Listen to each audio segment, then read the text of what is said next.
আসসালামু আলাইকুম। আজ আন্তর্জাতিক নারী দিবস।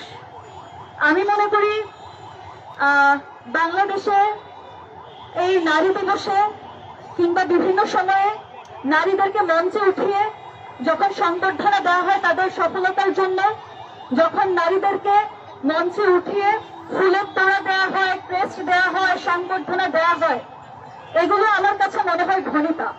কারণ বাংলাদেশের নারীরা যতটা না সফল তার থেকে বেশি নির্যাতিত এবং নিপীড়িত। দু চারজনের সফলতার গল্প শুনিয়ে হাজারো হাজারো নারীর নির্যাতনের, নিপীড়নের গল্পকে আমরা পিছিয়ে রাখি, নির্যাতনের গল্পকে আমরা সামনে আসতে দিই না। আপনারা জানেন বিগত কয়েক মাসে বাংলাদেশে নারীর প্রতি সহিংসতা বেড়েই চলছে। নারীরা পারিবারিক সহিংসতার শিকার হচ্ছে, নারীরা নানাভাবে নির্যাতিত হচ্ছে, নিপীড়িত হচ্ছে, এমনকি জঘন্য অপরাধ ধর্ষণের শিকার হচ্ছে। আপনারা পত্রপত্রিকার পাতা উল্টালে দেখতে পাবেন মুন্সিগঞ্জের লোহগঞ্জে এক গৃহবধূকে দলবদ্ধভাবে ধর্ষণ করা হয়েছে। আপনারা দেখতে পাবেন পটুয়াখালীতে 10ম শ্রেণীর এক ছাত্রীকে বাসা থেকে তুলে নিয়ে ধর্ষণ করা হয়েছে। আপনারা এও দেখতে পাবেন কিশোরগঞ্জে 7ম শ্রেণীর এক শিক্ষার্থীকে ধর্ষণ করার চেষ্টা করা হয়েছে। এবং সর্বশেষ না বললেই নয়, মাগুরার আমাদের ছোট্ট শিশুর প্রাণ, আমাদের আসিয়া, 7 বছরের আসিয়া, সেও বাংলাদেশের এই নরপিচাসের হাত থেকে রক্ষা পায়নি, তাকেও ধর্ষিত হতে হয়েছে এবং সে ঢাকা মেডিকেলে তার জীবন নিয়ে এখন আশঙ্কাজনক অবস্থাতে আছে।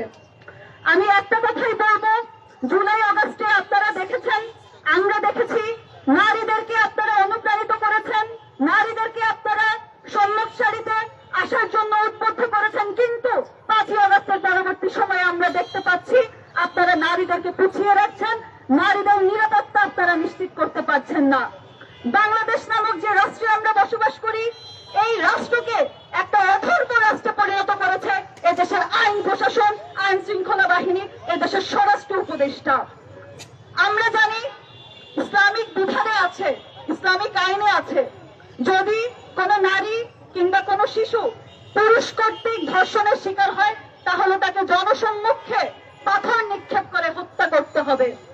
আমরা জানি বাংলাদেশ শিশু ও নারী নির্যাতন দমন আইন 2000 সালে যেটা প্রণীত হয়েছে, সেখানে ধারা 9 উল্লেখ করা হয়েছে, যদি কোন নারী কিংবা শিশু ধর্ষণের শিকার হয় তাহলে তার ধর্ষণকারীকে যাবজ্জীবন কারাদণ্ড দিতে হবে অথবা মৃত্যুদণ্ড দিতে হবে। কিন্তু এই রাষ্ট্রের কাছে আমার প্রশ্ন, এই স্বরাষ্ট্র উপদেষ্টার কাছে আমার প্রশ্ন, রাষ্ট্রের আইন শৃঙ্খলা বাহিনী যারা রয়েছে তাদের কাছে আমার প্রশ্ন, আপনারা কয়জন ধর্ষণকারীকে গ্রেফতার করেছেন?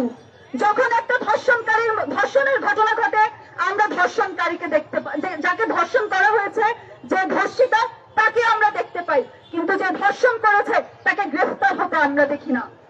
আমি স্পষ্ট করে বলে দিতে চাই, আমি বাংলাদেশ গণতান্ত্রিক ছাত্র সংসদের কেন্দ্রীয় সংগঠক হিসেবে আছি। আমি স্পষ্ট করে বলে দিতে চাই, দেশের স্বরাষ্ট্র উপদেষ্টাকে বলে দিতে চাই এবং আইন শৃঙ্খলা বাহিনীতে যারা রয়েছে তাদেরকে বলে দিতে চাই, আপনারা অতি দ্রুত যারা নারীদেরকে নির্যাতন নিপীড়নের সাথে জড়িত, যারা ধর্ষণের সাথে জড়িত, গত ফেব্রুয়ারি মাসে বাংলাদেশে অনেকগুলো ধর্ষণের ঘটনা ঘটে গেছে, যারা এসবের সাথে জড়িত আপনারা অতি শীঘ্রই তাদেরকে আইনের আওতায় আনবেন এবং তাদের সর্বোচ্চ শাস্তি নিশ্চিত করবেন। যদি আপনারা সেটা না পারেন তাহলে বাংলাদেশের নারীরা, বাংলাদেশের প্রত্যেক জেলার নারীরা এই দায়িত্ব বুঝে নিবে, আপনারা তাদের উপর দায়িত্ব ছেড়ে দেন। ধন্যবাদ।